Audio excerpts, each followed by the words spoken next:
Good morning, आप देख रहे हैं सुबह पाकिस्तान। मैं हूं सलमा खास और मैं हूं हाफिज नजम साकिब। उम्मीद करता हूं आप लोग खैरियत से होंगे, जहां पर भी होंगे खुशबाश होंगे। बहुत बहुत जुम्मा मुबारक। वीकेंड का आगाज होने वाला है। एक एक्साइटमेंट तब होती है आपको जब वीक का आगाज होता है, और फिर एक एक्साइटमेंट तब होती है जब वीकेंड शुरू होने वाला होता है।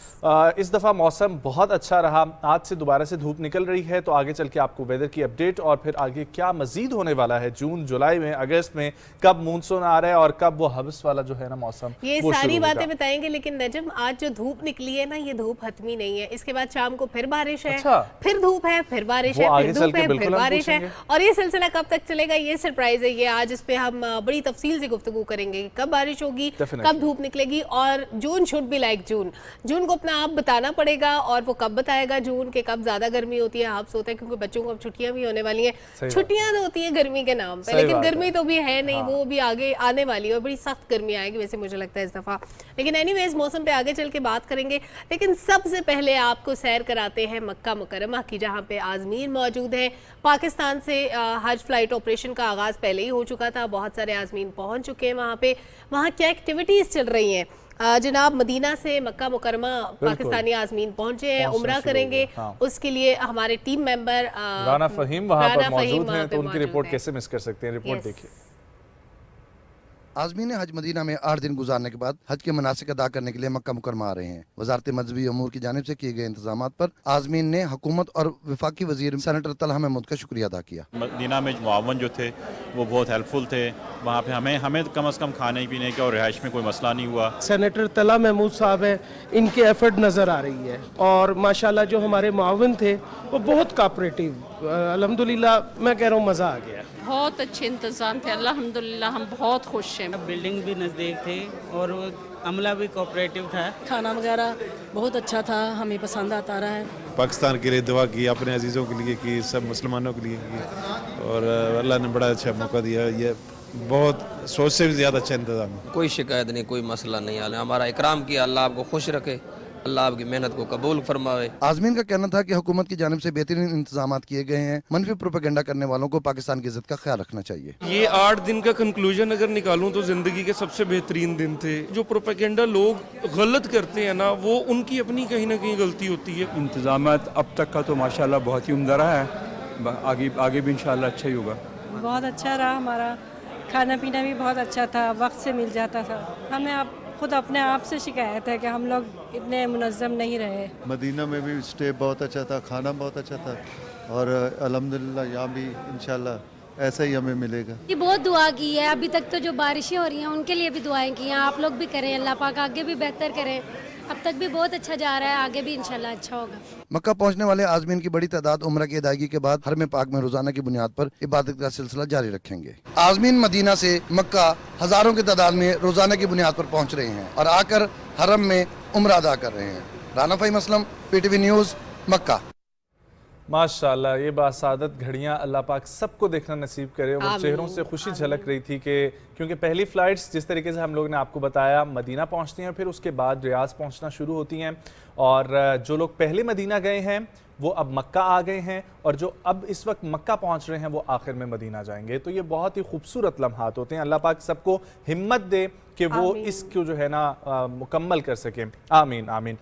आगे बढ़ते हैं और अब जिक्र करते हैं पाकिस्तानी एक मारूफ अदाकार और कॉमेडियन जनाब रफ़ी खावर उर्फ नन्ना। जी हाँ जी, नन्ना के नाम से उनको पूरा पाकिस्तान जानता है। और क्या कमाल की शोहरत पाई। बिल्कुल, अलिफ नून से उन्होंने शोहरत पाई। पाकिस्तान टेलीविज़न का ही वो ड्रामा सीरियल था, और आज उनकी 37वीं बरसी मनाई जा रही है। वो हम में नहीं है, लेकिन आज भी हमारे वालिदैन ख़ास तौर पर उनका जिक्र करते हैं और कहते हैं कि उस वक्त का अलिफ नून ड्रामा या पाकिस्तान टेलीविज़न के ड्रामास में या उस वक्त की फिल्म्स में भी जो इनकी अदाकारी थी और जो कॉमेडी थी वो बहुत ही लाजवाब थी। और जितनी तारीफ की जाए कम थी। रिपीट में भी काफ़ी अरसा चलता रहा। जब हम छोटे थे तो हम देखा करते थे, PTV पे चलता था। और अलिफ नून से जो उनको शोहरत मिली थी वो तो थी, लेकिन उसके अलावा उन्होंने बड़ा जानदार, बड़ा बिल्कुल, जो मेरे पास यहाँ पर है कि उन्होंने 1966 में अपनी पहली फिल्म वतन का सिपाही से जो है अपना पहला आगाज किया था। फिर उनकी मारूफ पाकिस्तानी फिल्म थी दुबई चलो, लेकिन उन्होंने शोहरत जो पाई और यादगार फिल्में जो है उसमें उनका एक है पंजाबी फिल्म सोरात जवाई। Very nice. ठीक है, यानी कि ससुर और दामाद।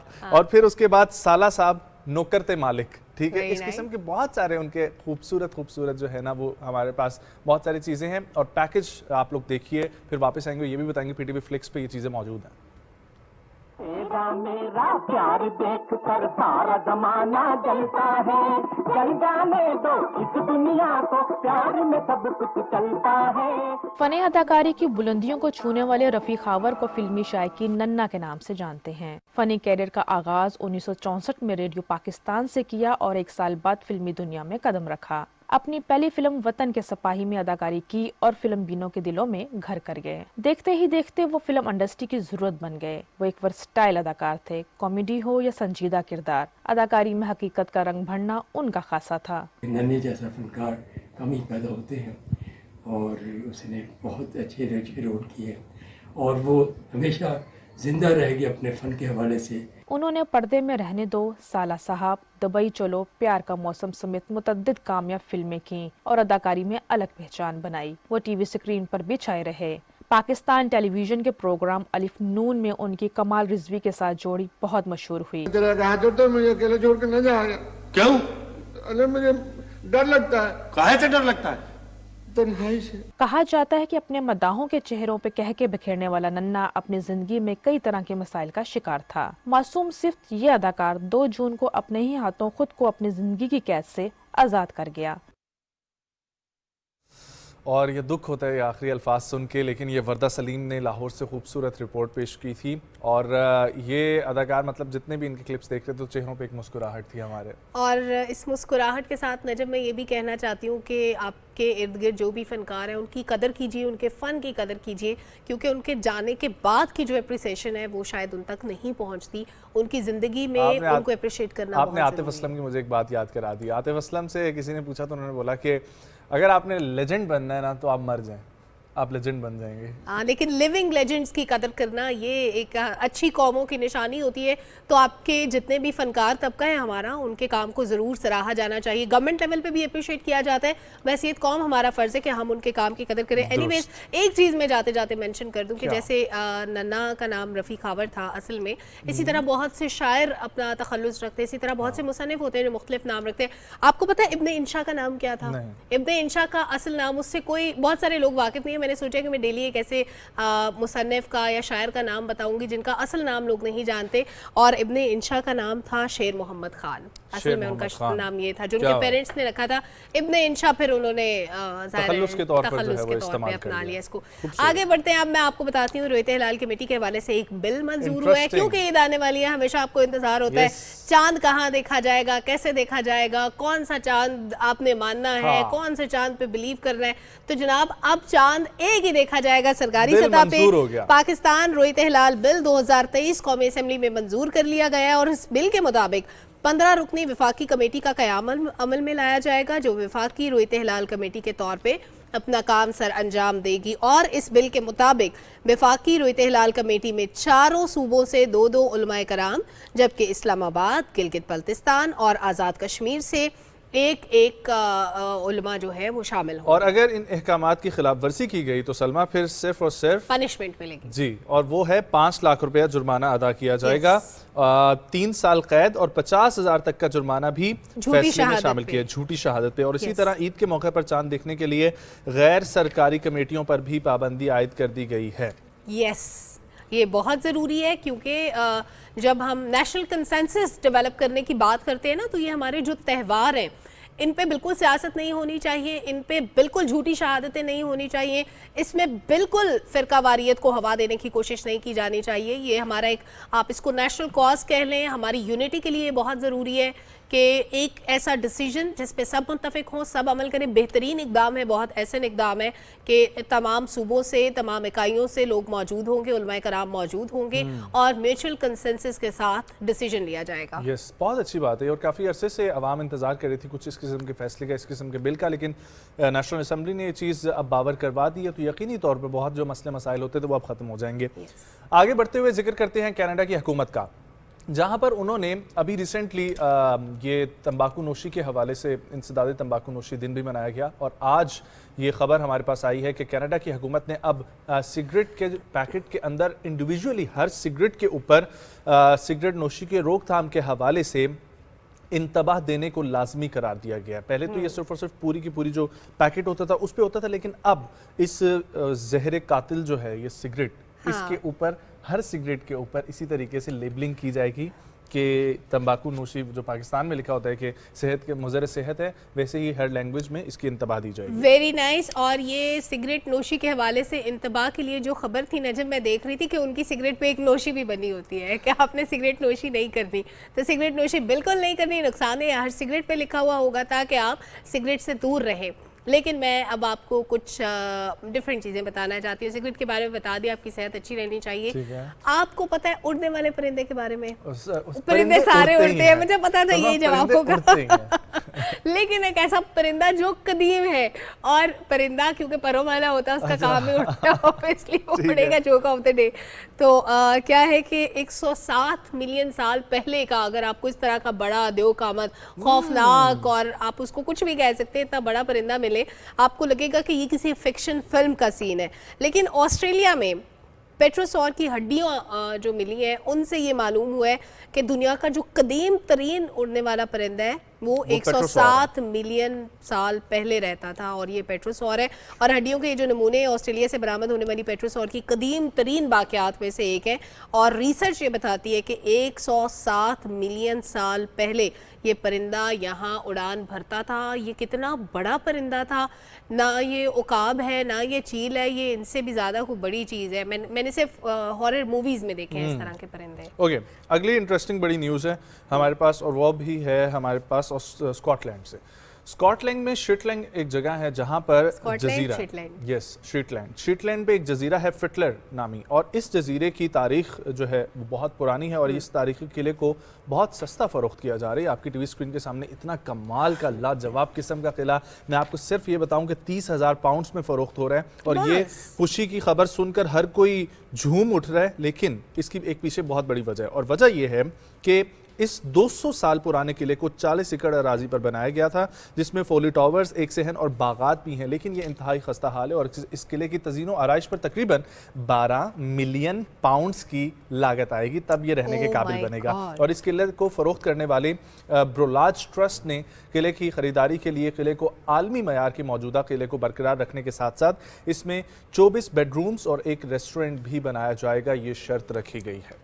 क्या बात है। वैसे ये इस किले के बारे में सुन के मैं ये सोच रही थी कि इस तरह की जो पुरानी कदीम बिल्डिंग्स और महलों की बात हम सुनते हैं, बड़े बड़े किलों का जिक्र हम सुनते हैं, वो तो पाकिस्तान में तो खैर बहुत सारे हैं, लेकिन बहावलपुर में जो महल है ना नवाबों के, वो देखने से ताल्लुक़ रखते हैं। वो इतने खूबसूरत है, नूर महल, उसकी ब्यूटी, वो मतलब आप देख के आप खो जाते हैं उसमें, आपका दिल करता है कि आप उधर घूमते फिरते रहें।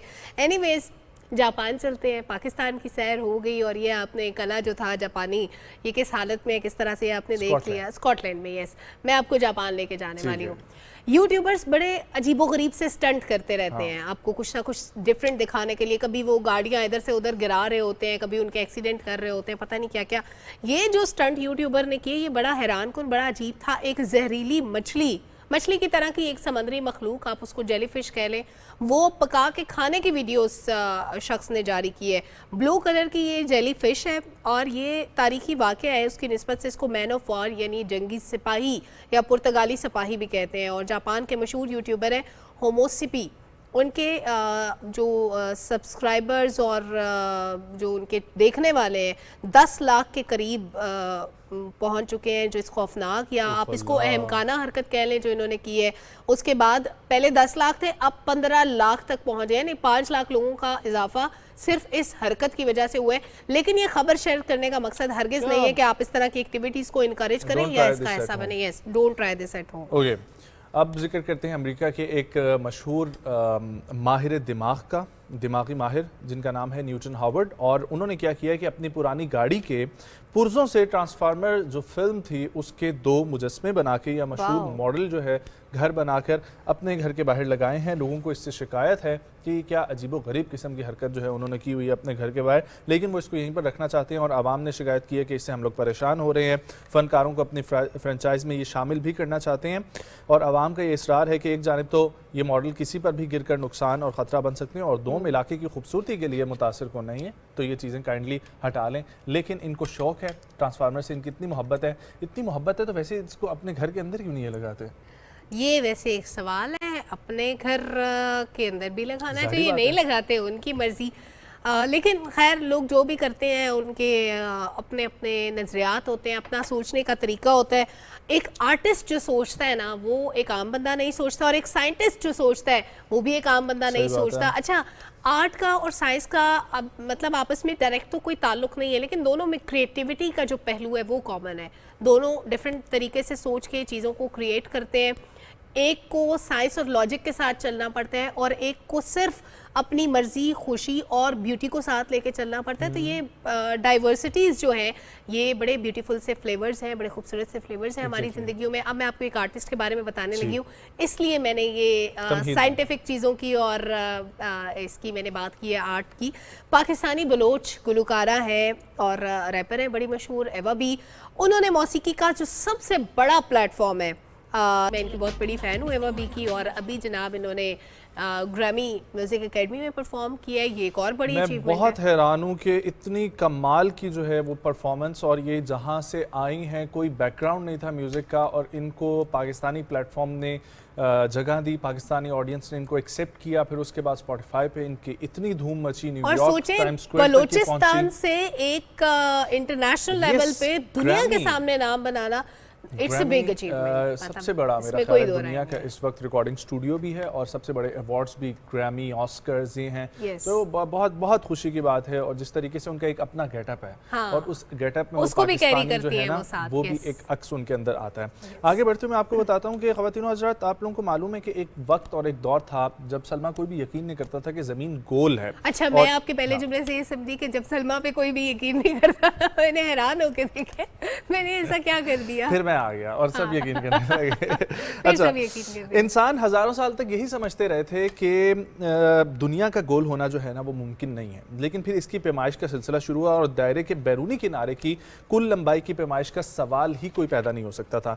लेकिन उस वक्त इस्लामी सल्तनत के मायनाज साइंसदान जो थे वो ज़मीन के गोल करार देकर इस पर मुहीत की पैमाइश कर रहे थे। और अगरचे इब्तदाई पैमाइश मुकम्मल तौर पर दुरुस्त न थी, लेकिन 11वीं सदी के अजीम मुसलमान साइंसदान अल बैरूनी ने बिलाखिर गिनोमेट्री यानी कि रियाजी की शाख जो आज भी वसी पैमाने पर पढ़ी और पढ़ाई जाती है, उसके उसूलों को इस्तेमाल करते हुए ज़मीन के मुहीत के इंतहाई दुरुस्त पैमाइश की थी। दिलचस्प बात यह है कि इस शानदार कारनामे के 1000 साल बाद भी रियाजीदानों ने पैमाइश की जो अब तकरीबन वही था जो अल बैरूनी ने मालूम किया था। और इस अजीम साइंसदान का पूरा नाम अबू रेहान मोहम्मद इब्न अहमद बैरूनी है, और वो 973वीं ईस्वी में ख्वारिज़म शहर में पैदा हुए थे। आज दुनिया भर के तारीखदान, साइंसदान और दीगर अहले दानिश तस्लीम करते हैं कि वो एंथ्रोपोलॉजी, फल्कियात, केमिस्ट्री, इमरानियात, जियोलॉजी, तारीख, तिब, फ़लसफ़ा, अदविया साजी, नफ्सियात, फ़िज़िक्स और रियाजी के उलूम में बैक वक्त आला तरीन महारत और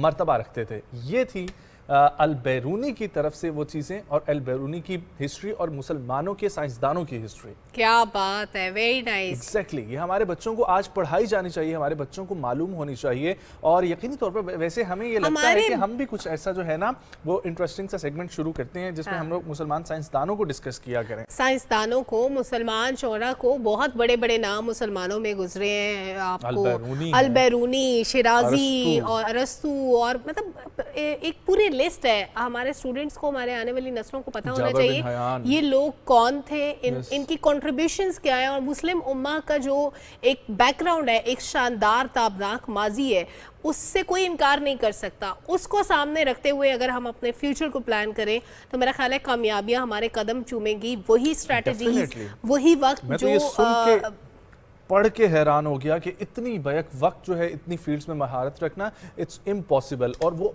उस 973वीं ईस्वी में जो उन्होंने किया था काम, 2023 में दोबारा रिसर्च होती है और वो एग्जैक्टली सही साबित होता है। क्या बात है। और मुसलमानों ने जिस तरह हुकूमत की है, मुसलमानों ने जिस तरह साइंस के शोबे में काम किया है, मेडिकल के शोबे में काम किया है, वो मेरा ख्याल है बाकी रिसर्चर्स, बाकी जितने साइंटिस्ट आए हैं उन्होंने तो बहुत बाद में किया है। जो बड़े बड़े नाम थे, जो जिनसे सीखा लोगों ने, जिससे मगरिब ने भी सीखा, वो मुसलमान नाम थे। पूरी लिस्ट है, इस पर पूरा प्रोग्राम, खैर कई प्रोग्राम हो सकते हैं, लेकिन अभी वक्त क्योंकि मुख्तसर है, हमें कुछ और खबरें भी शामिल करनी है, तो मैं आपको सैर करवाती हूँ पेशावर की करवाती हूँ। वहाँ पे जनाब स्पेशल चिल्ड्रन ओलंपिक्स के बारे में मैं आपको बताती हूँ। फेस्टिवल का आगाज़ हो गया 2023 और स्पेशल चिल्ड्रन की बात होती है तो उनके लिए हमारे ख़ास जज्बात भी होते हैं। उनको मौके मिलने चाहिए, उनको खेल कूद का मौका मिले, उनको अपनी सलाहियतें दिखाने का मौका मिले। दे आर डिफरेंटली एबल्ड, तो उनके पास क्या एबिलिटीज़ हैं वो हमें यूटिलाइज़ करनी है। और ये जो फेस्टिवल है इसका आगाज़ हुआ है तहमास खान फुटबॉल स्टेडियम पेशावर में, एक रंगारंग तकरीब हुई है और 9 मुख्तलिफ इदारों के 250 से ज़ायद बच्चों ने 12 मुख्तलिफ स्पोर्ट्स से जिनमें हिस्सा लिया और बच्चों ने मार्च पास्ट का खूबसूरत मुजाहरा किया। इसके अलावा रस्साकशी के मैचेस हुए और नाबीना निश्तराबाद पेशावर और HIC यकातूत की टीमों ने कामयाबी हासिल की है। It's a big achievement. वो बच्चे जो स्पेशल हैं उनको स्पेशल फील करवाएं, जो है वो मुजाहरा किया गया था, जो कि बहुत अच्छी बात है। तो आप लोग जाएं, अगर आप पेशावर में आप लोग मौजूद हैं, हमें देख रहे हैं, सुन रहे हैं, तो आप तक न्यूज़ ये पहुंची है और पेशावर के लोगों को वैसे भी पता होगा, ऑब्वियसली बैनर पोस्टर्स लगे होंगे।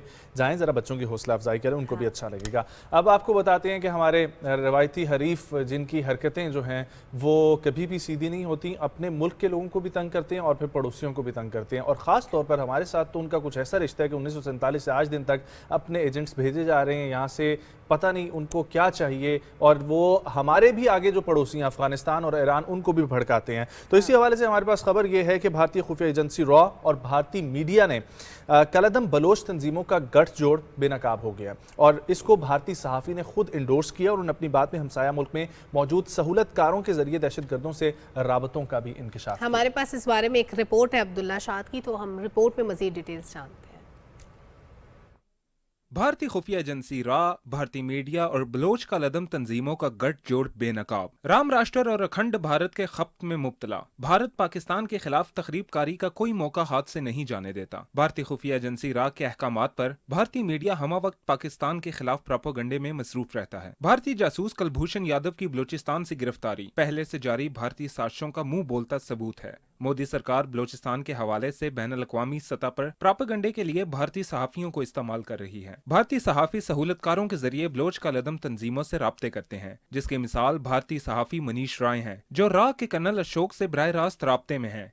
यह भारतीय फौजी अफसर रा के बलोचिस्तान डेस्क का इंचार्ज है। यही सहाफी बलोचिस्तान के पुरअमन नौजवानों को बहकाने और अमन को सबूताज करने के लिए मुख्तलिफ पम्फलेट्स और तरबीती दस्तावेजात को प्रोपेगेंडा मवाद के तौर पर इस्तेमाल कर रहा है। मनीष राय ने मुतादिद दहशतगर्दों के इंटरव्यूज भी किए हैं, जिनमें बलोचिस्तान लिबरेशन फ्रंट के Gohram Bloch, Bloch national army के गुलजार इमाम शंबे और बलोच लिबरेशन आर्मी के हरबियार मरीज शामिल हैं। यही मनीष राय खबर रसां अदारों में इन दहशतगर्द ग्रुपों पर कॉलम भी लिखते हैं। मनीष राय दहशतगर्द ग्रुपों के सहूलतकार अब्दुल जब्बार करीम जई और फराज दफ्तर के जरिए ये इंटरव्यू करता रहा है। अब्दुल्ला शाद, पाकिस्तान टेलीविजन न्यूज़।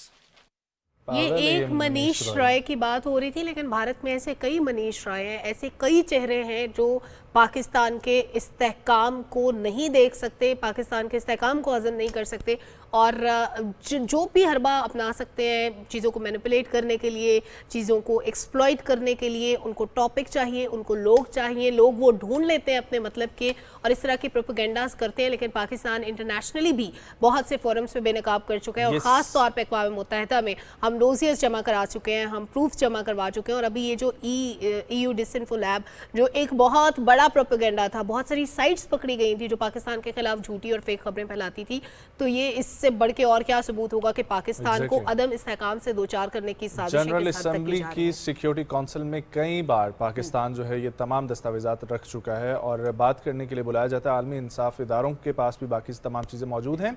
खैर ये भी एक अलग पूरा बहस का टॉपिक है, जितनी बात की जाए वो कम होगी। एक ब्रेक शामिल करते हैं, जब ब्रेक से वापस आएंगे तो सब जो आप लोग इस वक्त जानना चाहते हैं कि मौसम क्या होगा, तो मौसम के ऊपर हम लोग बात करेंगे। हमारे साथ गेस्ट भी मौजूद होंगे, कहीं मत जाएं। सुबह पाकिस्तान के साथ रहें।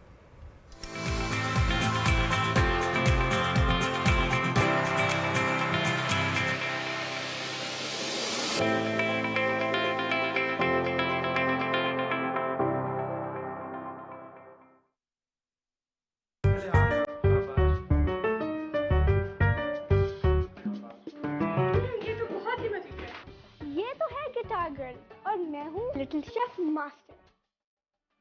हम ला रहे हैं कुछ नया, कुछ मजेदार। पास्ता बनाने के लिए पहले हम लोग क्यूकम्बर काटते हैं। हम लोगों ने नाइफ बहुत केयरफुली यूज करनी है।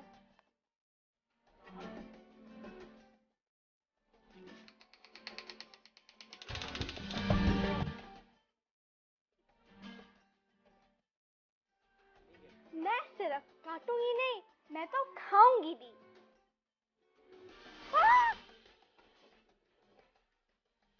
ये तो बहुत ही मजे का है।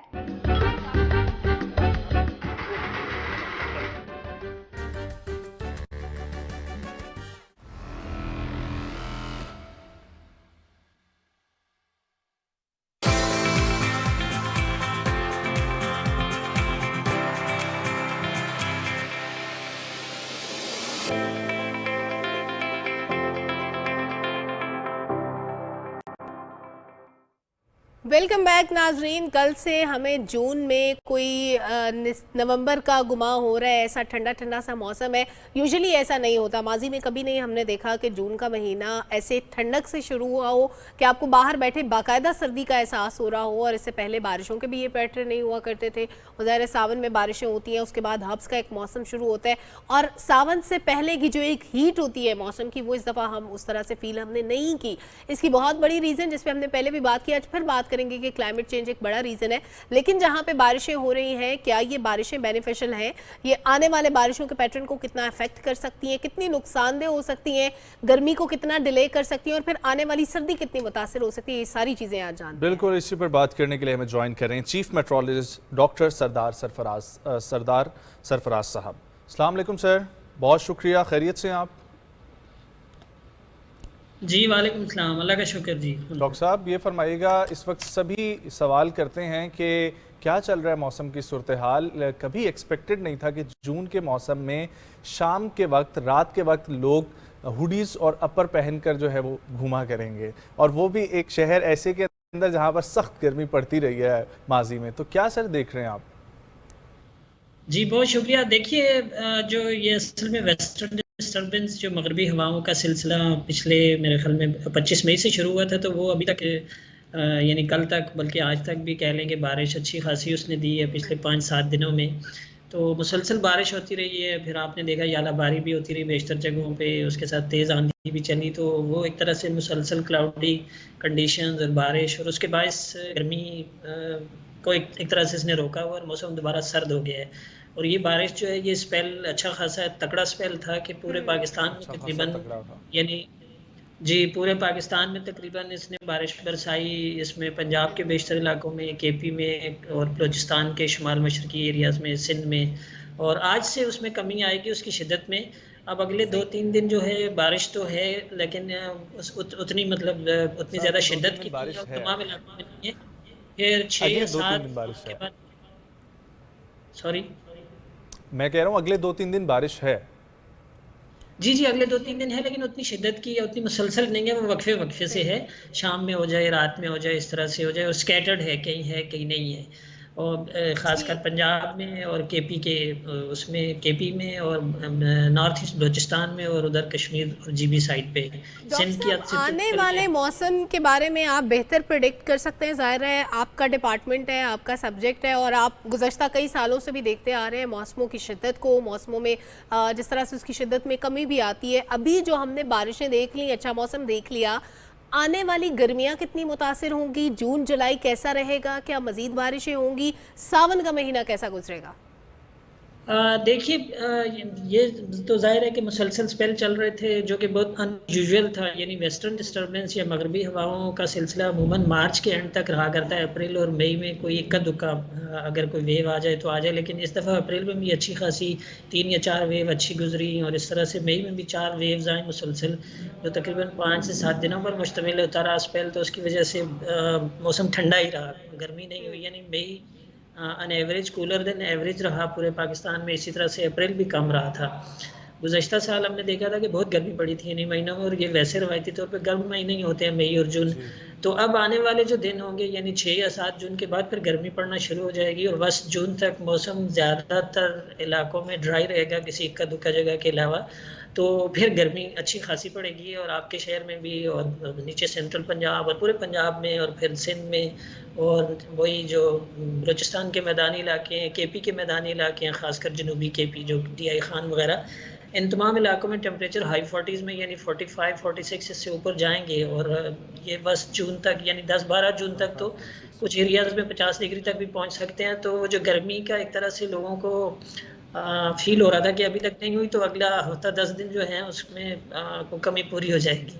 अच्छा डॉक्टर साहब, ये फरमाइएगा कि आप क्या देख रहे हैं कि जून जुलाई में जो एक्सपेक्टेड गर्मी थी वो तो आपने बता दिया कि आने वाले दिनों में आप फील करेंगे, लेकिन अगस्त का सितंबर का जो मौसम होता है, ख़ास तौर पर हब्स वाला वेदर, उसके हवाले से अभी हम बारिशों से एक हफ़्ता कबल वो चीज़ फील कर रहे थे इधर इस्लामाबाद में बैठे हुए कि दिन के वक्त भी हवा नहीं चलती थी, शाम के वक्त इवन हवा नहीं चल रही थी, और वही हब्स हमें महसूस हो रही थी जो अगस्त में मौसम फील होता है। तो उसकी क्या वजह थी?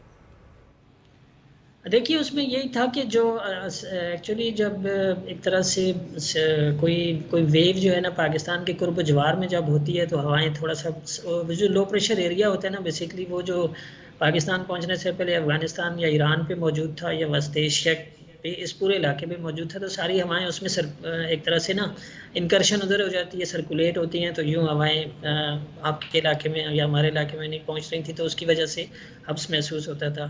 मानसून की बात आपने पूछी थी, तो इस दफ़ा मानसून की अभी कल ही हमने हमारे इस्लामाबाद ऑफिस ने जो इशू की है जून की एक आउटलुक और फिर जून से लेके अगस्त तक की आउटलुक, तो उसमें ओवरऑल कम बारिशें हैं इस दफ़ा मामूल से मानसून की, खासकर जनूबी पाकिस्तान में। शुमाली पाकिस्तान जो गिलगित बल्तिस्तान हो गया या केपी के जो वेस्टर्न इलाके हैं वहाँ पर मामूल से कुछ ज़्यादा है, कोई स्लाइटली अबव नॉर्मल, कोई बहुत ज़्यादा अबव नॉर्मल नहीं है। तो ये मानसून की इस तरह से होगा, लेकिन जाहिर है कि कराची में हीट वेव का हम सुनते थे माजी में कि वो जून में या जुलाई में इतनी ज़्यादा गर्मी पड़ती थी, लोग हीट वेव से मुतासर होने लग जाते थे। क्या अभी भी एक्सपेक्टेड है कि कराची में उसी तरह की गर्मी पड़ेगी जैसे पिछले साल या उससे पिछले साल पड़ती थी? देखिए, जो कराची में हीट वेव आने के ना बुनियादी तौर पे दो सबब होते हैं। एक तो ये नहीं, लैंड के ऊपर जो पूरा सिंध या बलूचिस्तान का इलाका है, यहाँ पर कोई अपर एटमॉस्फेयर में हाई प्रेशर बन जाए और उसके नतीजे में एयर सबसाइड करना शुरू हो जाए, क्लियर कंडीशंस और क्लियर स्काइज हों, तो वो, या फिर समंदर के अंदर जो कोई लो प्रेशर या डिप्रेशन बन जाए तो फिर सी ब्रीज जब ब्लॉक हो जाती है तो फिर हीट वेव की सी कैफियत होती है। तो अभी तो अगले कोई एक आध हफ्ते तक तो कोई ऐसा चांस नहीं है, लेकिन 7 या 8 जून के बाद इम्कान है कि अरेबियन सी में, यानी इंडिया के जो सदर्न कोस्ट है उसके पैरेलल कुछ लो प्रेशर एरिया बने और वो फिर डिप्रेशन की शक्ल भी इम्कान है कि इख्तियार करे। तो देखें वो कितना ऊपर आता है, हमारे एरिया के करीब अगर आता है तो फिर हीट वेव लाइक कंडीशन हो सकती हैं। अगर वो दूर दूर से निकलता है ओमान वगैरह की तरफ, जिसका ज़्यादा इम्कान है, तो फिर गर्मी तो पड़ेगी, लेकिन उस तरह का हीट वेव का भी कोई ऐसा उस तरह का इम्कान नहीं है। यानी जब तक कोई लो प्रेशर एरिया कराची के बिल्कुल जनूब में समंदर के अंदर लो प्रेशर या डिप्रेशन ना बन जाए तब तक हीट वेव का कोई ऐसा चांस नहीं रहता। और ये जून के अंदर इसका चांस रहता है कि कोई साइक्लोन बन जाए या डिप्रेशन बन जाए। जुलाई से तो फिर मानसून हवाएं एक तरह से उनकी स्पीड या फ्रिक्वेंसी भी तेज़ हो जाती है, तो वो फिर इस तरह के चांस कम हो जाता है हीट वेव का। ठीक है डॉक्टर साहब, ये फरमाइएगा कि क्या आप देख रहे हैं कि बलूचिस्तान की ख़ास तौर पर अगर मैं बात करूं तो बलूचिस्तान में मौसम ये खुश्की एक्सपेक्टेड है अगले 3 महीने और बहुत कम बारिशें? जी बिल्कुल, मानसून की प्रिडिक्शन यही है कि जो जुलाई से लेके अगस्त तक और बल्कि जून से अगस्त तक की तो फोरकास्ट हमने कल इशू कर दी है। अब जाहिर है कि अगले महीने फिर उसको जुलाई से सितंबर तक की हो जाएगी।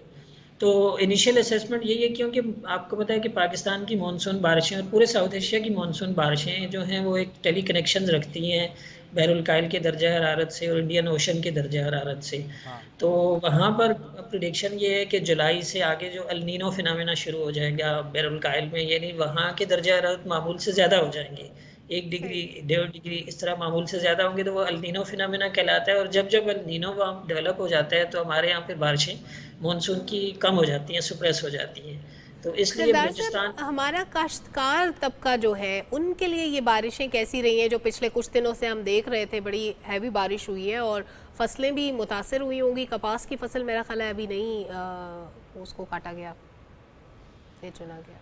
जी बिल्कुल, जो आंधी वांधी असल में चलती रही है ना, उसकी वजह से ख़ासकर आपने देखा होगा कि केपी के शुमाली इलाके जो हैं वहाँ पर और ख़िता पोटवार और उससे ऊपर के जो इलाके हैं वहाँ पर फसलों की कटाई ख़ासकर केपी में अभी वो जून में ही हुआ करती है, तो वो कुछ डिले हो गया है, या ये कि जहाँ पर यालाबारी वगैरह हुई है वहाँ पर नुकसान पहुँचा है, ख़ासकर केपी के जो वेस्टर्न इलाके थे और इसी तरह से शुमाल मशरक़ी बलूचिस्तान के इलाके थे यहाँ पर वो फसलें मुतासर हुई हैं। लेकिन अब लकीली आगे जो है ना जून के बकिया दिन जो हैं ये ज़्यादातर ज़्यादातर ड्राई वेदर होगा और इतना कोई हैवी स्पेल जितना कि ये पिछले मई में हमने देखे हैं इस तरह के नहीं होंगे।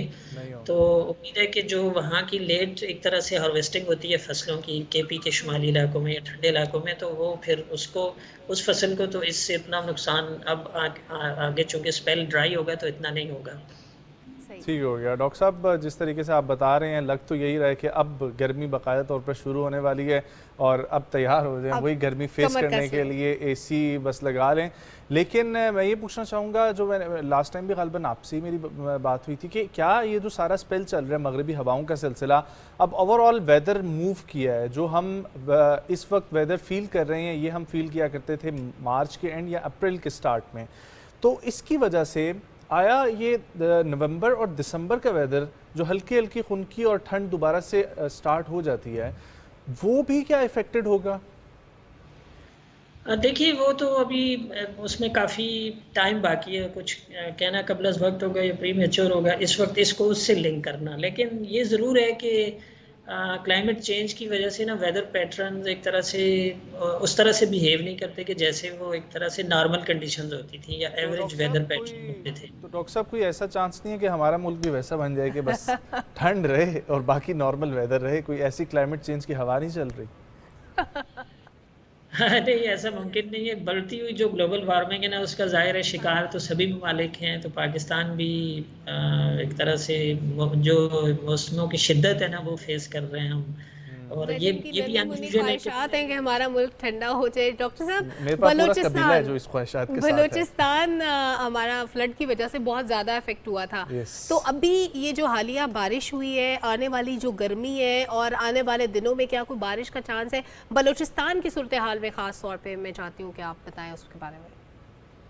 जी, बलूचिस्तान में ये जो स्पेल गुजरा है ना लकीली इसमें इतनी बहुत ज़्यादा बारिशें नहीं हुई हैं। जैसे पिछले साल आपने देखा था कि जून से शुरू हो गई थी बारिशें और बहुत ज़्यादा बारिशें हुई थी, 2-2.5 महीने मुसलसल हुई थी, तो उसकी वजह से बहुत ज़्यादा सैलाबी कैफियत हुई थी और डिस्ट्रक्शन बहुत हुई थी। तो इस दफ़ा ये जो स्पेल गुजरा है मई का और अभी मई के 3-4 स्पेल, तो उसमें बलूचिस्तान के पहले स्पेल में तो बलूचिस्तान के कुछ एरियाज़ में नदी नालों में तो यानी आई थी बारिशें ज़्यादा, लेकिन इस जो लास्ट स्पेल था 25 मई से आगे शुरू हुआ, 25 मई से शुरू हुआ था और कल तक रहा, तो इसमें कोई बहुत ज़्यादा बारिशें नहीं हुई हैं, यानी उस तरह का नुकसानात नहीं हुए हैं बलूचिस्तान में इस स्पेल से। लेकिन जो शुमाल मशरकी बलूचिस्तान है, ज़ोब, किला सैफुल्ला और लोरालाई, सिबी वगैरह, उन एरियाज़ में अभी इम्कान है अगले 3-4 दिन में वक्फे से कुछ ना कुछ बारिश दरमियानी कहीं और कहीं थोड़ी तेज़ हो सकती है। लेकिन उस तरह का चूँकि मुसलसल स्पेल नहीं है और बहुत हैवी स्पेल नहीं है, तो इस वजह से नुकसानात होने का इस स्पेल के नतीजे में अंदेशा कम है। और आगे तो मैंने आपको बताया कि ज़्यादातर ड्राई वेदर है जून के बकिया दिनों में, और देखें फिर मानसून कैसे बिहेव करता है। जनरली तो भी आ रही हैं, लोग शुमाली इलाका जात के लिए सैर वगैरह के लिए प्लान करते हैं, उनके लिए कोई एडवाइजरी इशू हुई है कि वो जून जुलाई में छुट्टियां गुजारने के लिए अगर जाना चाहते हैं तो जा सकते हैं या नहीं? देखिए, जो असल में टूरिस्ट के लिए तो एडवाइजरी वो स्पेल टू स्पेल एक तरह से इशू करना ज़्यादा जिसे कहते हैं ना रेलेवेंट बनता है। आप 3 महीने पहले तो इशू नहीं कर सकते, इसलिए कि उसमें अनसर्टेनिटी होती है, कुछ ना कुछ फोरकास्ट स्टार्ट हो गया सर। तो जून में जो लोग जा रहे हैं उनके लिए अगर आप बता दें सूरत हाल शुमाली इलाका जात की। हाँ, जून में तो मैं आपको बता रहा हूँ ना कि ये जो स्पेल है ये अगले 2-3 दिन है और इतना बहुत हैवी स्पेल नहीं है। अब स्कैटर्ड सी बारिशें हैं तो अभी जा सकते हैं वो, लेकिन ज़ाहिर है अगर कोई इस तरह की कैफियत हुई जैसे पिछले स्पेल से पहले आपने देखा होगा शायद, उसमें उनको एडवाइस किया गया था कि लैंड स्लाइडिंग हो सकती है केपी के शुमाली इलाकों में और कश्मीर एरिया पे खासकर, और गिलगित बल्तिस्तान की तरफ जो जाते हैं तो उसमें एहतियात बरतें। लेकिन ये स्पेल सब साइड कर जाएगा अगले 2-3 दिनों में। अब थोड़ा थोड़ा बरसेगा, उतनी मुसलसल बारिश नहीं, और आगे ड्राई वेदर है। टाइम चेक भी करते रहना चाहिए टूरिस्ट को। अच्छा सर, जिस तरीके से ना आप तो चूंकि इसको पूरा देख रहे हैं, सारे सिस्टम को समझते हैं, लेकिन एक आम फहम चाय के ढाबों पे जो डिस्कशन चल रही होती है, घरों में डिस्कशन चल रही होती है ना, तो सब आपस में बुजुर्ग बच्चों को समझा रहे होते हैं, बच्चे बुजुर्गों को लॉजिक दे रहे होते हैं और ये आपस में बातें कर रहे होते हैं कि नहीं जी गर्मियों का ना टाइम फ्रेम अब कम हो गया। अब ये इस देखें ना, पिछले साल भी कम हुआ था और इस साल भी कम हो गया, अगले साल और कम होगा।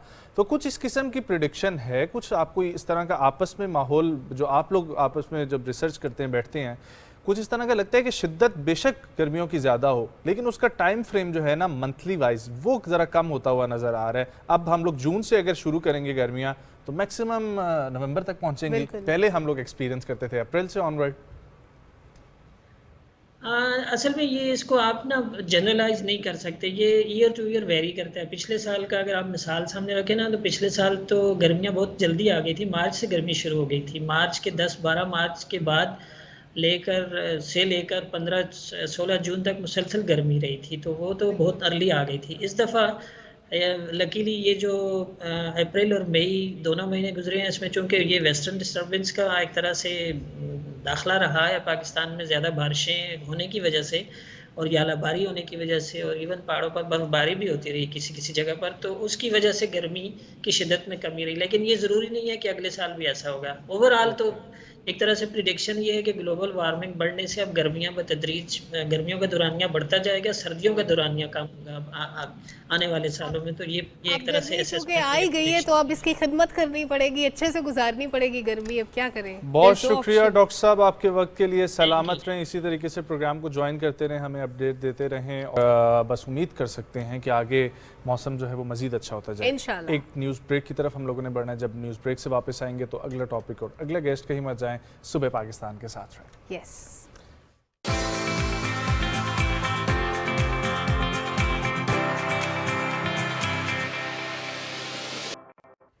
वेलकम बैक नाजरीन। कहते हैं आज ज़माने में खुशकिस्मत इंसान वो होता है जिसका खरबूजा मीठा निकला है। ख़ास तौर पे गर्मियों में खरबूजे का मीठा होना एक बड़ा चैलेंज होता है, और आप देख के नहीं बता सकते। रंगों के अंदाजे होते हैं, लेकिन बाद में पता लगता है कुछ चीनी डाल के खाना पड़ जाए, वो इतना फीका निकल आता है। अब ऐसे डिवाइसेस, हाँ भाई, अगर फीकी चीज़ है तो आप क्या करेंगे, शीरा बना के खरबूजा डाल देंगे या फिर आप ऊपर चीनी डाल के खाएंगे, जो भी करेंगे। लेकिन कल हमने आपसे एक खबर शेयर की थी, वो ये थी कि आप एक ऐसी डिवाइस है जो फ्रूट के अंदर कितना मीठा है, कितना नहीं है, कितना पका हुआ है, कितना कच्चा है, वो आपको डिवाइस बता सकती है। तो हमने सोचा कि वो डिवाइस बनाने वालों से क्यों ना आपकी मुलाकात कराई जाए, ताकि वो बताएं कि इस डिवाइस का पर्पस क्या है, क्या ये इंडिविजुअल इस्तेमाल के लिए है या कमर्शियल यूज़ के लिए है, इसका फ़ायदा क्या है, कहाँ कहाँ पे हम इस डिवाइस को यूटिलाइज़ कर सकते हैं, और जहाँ पे साइंसी तरक्की की बहुत सी बातें होती हैं। तो ये खरबूजा जो मीठा निकलने की मैंने बात की, सिर्फ खरबूजे का मीठा या पका हुआ होना ज़रूरी नहीं है, तरबूज का भी उतना ही ज़रूरी है, कीनू का भी उतना ही ज़रूरी है, खुबानी, आड़ू, कुछ भी ले लें, सारे फ्रूट्स के बारे में जानने का आपको पूरा हक है कि ये कितना मीठा है, कितना पका हुआ है। तो और मैं अभी यही जिक्र कर रहा था कि ये डिवाइस हमारी सारी पाकिस्तान की कौमी अम्माएं जो हैं, ठीक है, माएँ ये चाहती हैं कि उनके पास ये डिवाइस आ जाए, ताकि वो जब भी मार्केट में जाएं, ख़ास तौर पर फ्रूट लेने के लिए, तो अपने साथ ही लेकर जाएं और जाके देखें कि कैसे जो है ना, तो इसको आम भी किया जाएगा या नहीं किया जाएगा। बहुत घंटों की मेहनत के बाद जाके हमने उस शख्सियत को तलाश किया जिन्होंने ये काम किया, और उनको हमने आज मदऊ किया। हमारे साथ मौजूद हैं, नस्ट के साथ ये एफिलेटेड है, नस्ट के आर्टिफिशियल इंटेलिजेंस और ख़ास तौर पर कौमी मरकज़ बराए रोबोटिक्स और ऑटोमेशन, उनके साथ वाबस्ता हैं। उसके अलावा ये बहुत सारे और भी काम कर रहे हैं। लेकिन पाकिस्तान में यहाँ पर जिक्र करना चाहूँगा, पाकिस्तान एग्रीकल्चर रिसर्च काउंसिल, उनकी तरफ से ये इकदाम किया गया, फंडिंग वहाँ से आई और फिर इसको आगे कंटिन्यू किया इन्होंने। और हमारे साथ मौजूद हैं मोहतरमा डॉक्टर आयशा ज़ेब साहिबा। अस्सलाम वालेकुम डॉक्टर साहिबा, thank you so much for coming. खैरियत से आप? वालेकुम सलाम, अल्लाह का शुक्र, मैं ठीक हूँ। डॉक्टर साहिबा, ये आप एक तो नेशनल रोबोटिक्स एंड ऑटोमेशन इससे वाबस्ता हैं, उसी के अंडर आपने एग्रीकल्चर की स्पेसिफाइड फील्ड में जाके ये एक चीज़ निकाली। ये आपका फाइनल ये प्रोजेक्ट था या क्या वजह थी कि आपने इस पे काम किया? हाँ, बेसिकली ये मेरी पीएचडी की रिसर्च थी। 2018 में मैंने पीएचडी स्टार्ट की, तो उस टाइम पे मैंने जो है वो एग्रीकल्चर के शोबे को चुना। उसकी वजह ये थी कि मैं चाहती थी कि जब मैं इतनी मेहनत करूं और कोई रिसर्च करूं तो वो किसी अप्लाइड साइंस में हो, किसी मुल्क के ऐसे मसले के ऊपर हो कि डायरेक्टली उसको यूज़ किया जा सके, उस इशू को एड्रेस करने के लिए, वो इस्तेमाल की जा सके। ये तो बहुत बड़ा अब आपको पता है पाकिस्तान है ही एग्रीकल्चरल कंट्री है, ये हमारी ताकत है। बिल्कुल, पाकिस्तान 4th लार्जेस्ट प्रोड्यूसर है मैंगो का, 6th लार्जेस्ट प्रोड्यूसर हैं पूरी दुनिया में सिट्रस फ्रूट के, ठीक है। हम उसको एक्सपोर्ट करते हैं, हमारा आम पूरी दुनिया में बहुत शौक से खाया जाता है, पसंद किया जाता है, हम उससे एक अच्छा एक्सपोर्ट रेवेन्यू अर्न कर रहे हैं। तो अब ज़रूरत इस बात की है कि हम इस शोबे को बेहतर बना के हम अपनी इकॉनमी को बेहतर करें, स्मार्टली हम असेस कर सकें कि ये फ्रूट एक्सपोर्ट क्वालिटी का है ये बिल्कुल नहीं है। देखिए, इस टाइम ना पूरी दुनिया में फूड सिक्योरिटी की बात हो रही है, ठीक है, ये एक बहुत इंपॉर्टेंट इशू है। पाकिस्तान में जब आप फूड सिक्योरिटी की बात करते हैं तो ये थोड़ा सा ज़्यादा चैलेंजिंग है। वो चैलेंजिंग इसलिए है क्योंकि पाकिस्तान में जो एग्रीकल्चर के शोबे से मुंसलिक लोग हैं ना, हमें उनकी लाइवलीहुड को भी बेहतर बनाना है। जब हम उनकी लाइवलीहुड को बेहतर बनाएंगे, ऑटोमेटिकली हम फूड सिक्योरिटी की तरफ, हमारा वो फर्स्ट स्टेप होगा। अब हो ये रहा है कि लाइवलीहुड को बेहतर बनाने के दो तरीके हैं। एक ये है कि या तो आप उसकी जो फी एकड़ पैदावार है, यील्ड, उसको बेहतर करें। दूसरा ये है कि आप कोई वैल्यू एडिशन करें, ठीक है। अब पूरी दुनिया में इस टाइम क्या हो रहा है, दुनिया के एक हिस्से में फल बन रहे, प्रोड्यूस हो रहा है, ठीक है, और वो इसको एक्सपोर्ट करते हैं दुनिया के दूसरे हिस्से में बेहतरीन क्वालिटी के साथ। जब वो दूसरे हिस्से में बेहतरीन क्वालिटी के साथ इंटरनेशनल मार्केट में पहुंच रहा है, उसकी वजह ये है, उसकी वजह ये है कि जी ये खरबूजे का टेस्ट हो रहा है। अच्छा जी, ये मैंगो डिवाइस है हमारी, ठीक है, जो कि ये पड़ी भी हुई है, ये टेस्टिंग हो रही है।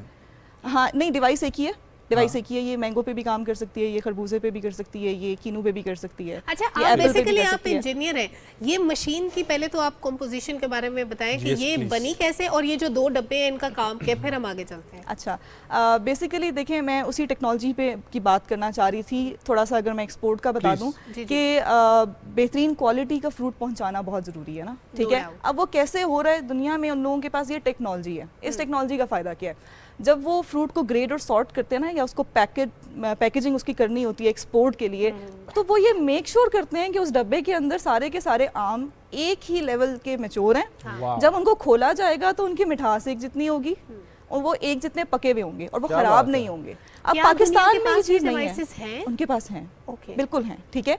इसी को यूज़ करके जब वो एक्सपोर्ट करते हैं तो उनका आउटकम बहुत अच्छी है, उन्हें बहुत अच्छा रेवेन्यू, बहुत अच्छे पैसे मिलते हैं। अब हमारे किसान बहुत अच्छा काम कर रहे हैं, लेकिन उनके पास ये टेक्नोलॉजी नहीं है। तो जब वो एक्सपोर्ट करते हैं अपने आम को, उन्हें वो रेट नहीं मिलता, वो इंटरनेशनल मार्केट में कम्पीट नहीं कर पाते, ठीक है। अब जब हमारे किसान इस डिवाइस को यूज़ करेंगे, हमारा एक्सपोर्ट ग्रुप मैंगो का इसको यूज़ करेगा और उसी स्टैंडर्ड पे उसको पैक करेगा जिस स्टैंडर्ड पे इंटरनेशनल मार्केट को चाहिए, तो हमें भी अच्छा रेवेन्यू मिलेगा, हमारी क्वालिटी भी बेहतर होगी, हमारी क्वांटिटी भी। अब ये डिवाइस कर क्या रही है, आप इसके ऊपर फल को रखते हैं, ठीक है, इस डिवाइस पे या उस डिवाइस? ये पहली प्रोटोटाइप थी, ठीक है। हमने बहुत, देखिए ये 5 सालों की मेहनत है, तो हमने बहुत से स्टेजेस में इसको किया है। पहले एक डिवाइस बनी, फिर उसको और बेहतर किया गया, फिर दूसरी प्रोटोटाइप बनी, फिर तीसरी बनी, तो this is the final device जो इस साइड पे पड़ी है। ये जो बड़ी डिवाइस है, ये वर्किंग किस तरह करती है? ये इस तरह से वर्क करती है कि आपने इसके ऊपर फिलहाल एक मैंगो रखा, ये ब्लैक स्क्रीन के ऊपर ये जो इसके ऊपर ये जो ब्लैक सा लेंस टाइप इसके ऊपर मैंगो आ जाएगा।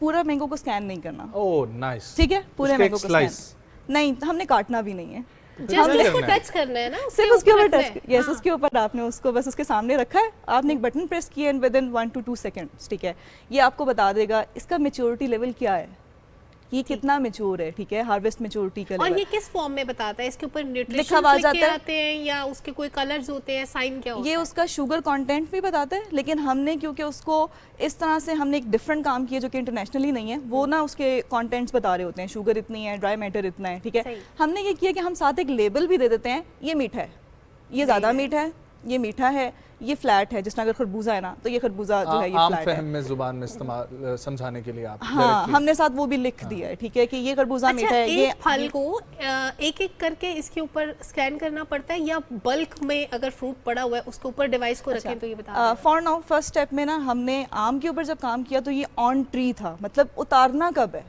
किस टाइम पे उसको उतारा जाए कि जब वो हफ्तों ट्रेवल करके यूएसए या किसी इंटरनेशनल मार्केट को पहुंचे तो वो ख़राब ना हो, ठीक है। तो इसका जो पहला हमारा एक एम था वो ये था कि दरख्त से कब उतारना है, तो हमने एक हैंड हेल्ड डिवाइस बनाई कि उसको आप दरख्त के ऊपर ही, कुछ पिक्चर्स में वो है भी, ठीक है, आप उसको दरख्त के ऊपर वो लगा हुआ है आम, आप उसे सिर्फ टेस्ट कर रहे हैं क्या इसका मैच्योरिटी लेवल है, उतार लिया जाए ना उतारा जाए, क्या शेल्फ लाइफ ये फल हमें देगा। डिवाइस को कैसे पता चलता है कि इसने इतना ट्रैवल करना है तो अब ये उतारे? डिवाइस को तो बेसिकली देखें, डिवाइस के अंदर एक खास किस्म की ना एक लाइट है जो कि उस फल के ऊपर थ्रो की जाती है, ठीक है। वो लाइट उसके अंदर से पास होके वापस इस डिवाइस में आती है।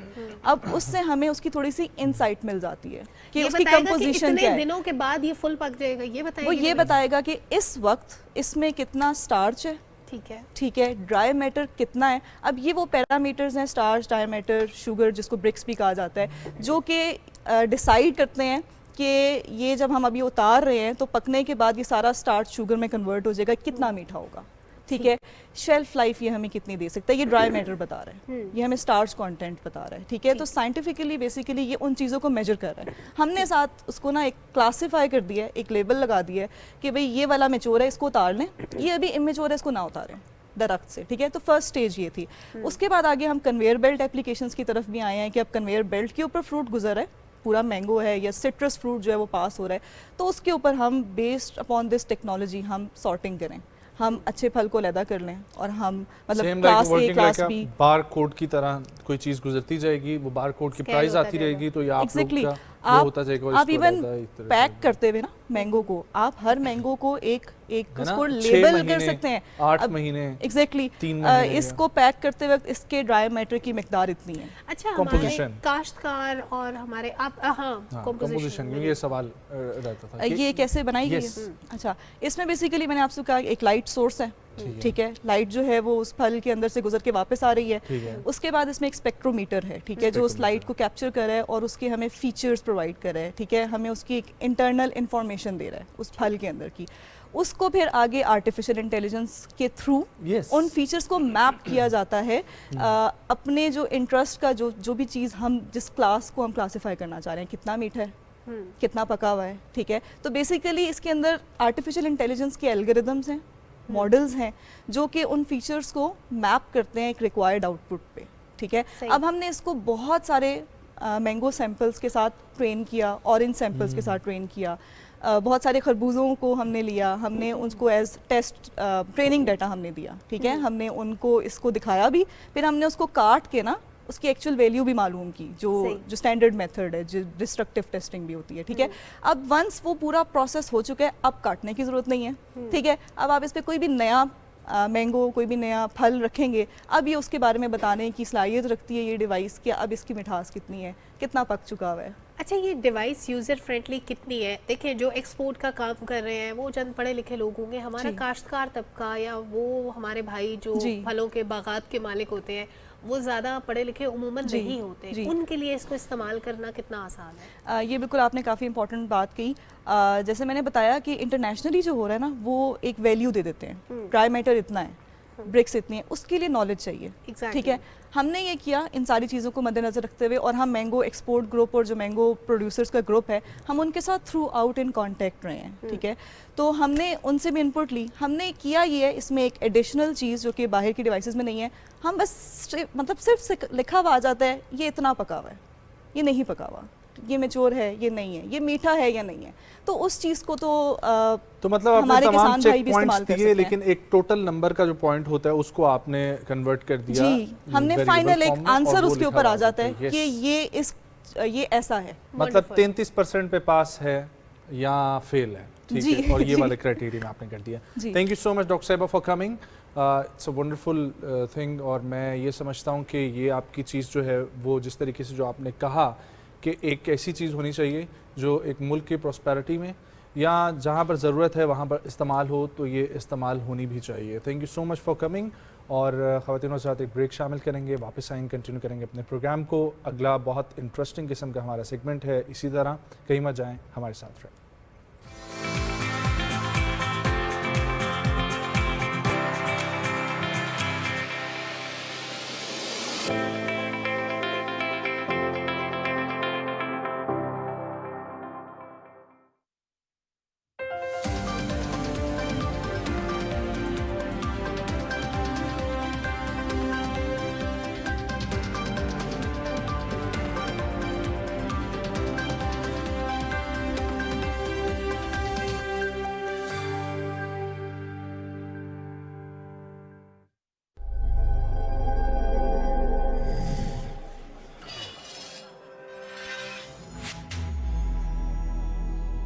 बिजली बचाना भी बिजली बनाने से कम नहीं है। हम बात करते रहते हैं कि इस मुल्क का बहुत बड़ा मसला तवानाई है, एनर्जी क्राइसिस। बिजली की हमें जरूरत है ताकि इंडस्ट्री चले, घर चले, दफ्तर चले, हम सुकून से जिंदगी गुजार सकें। लेकिन हम कम ही सोचते हैं कि बिजली बनाने की जिम्मेदारी के साथ साथ बिजली बचाने में हम छोटा सा कंट्रीब्यूट कर सकते हैं। एक एक यूनिट, एक एक वॉट अगर हम बचाएं तो ये बिजली बनाने से कम नहीं है। What matters for Pakistan? What matters for Pakistan?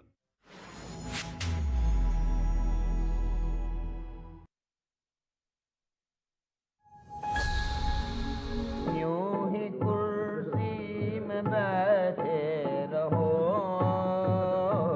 आज खाने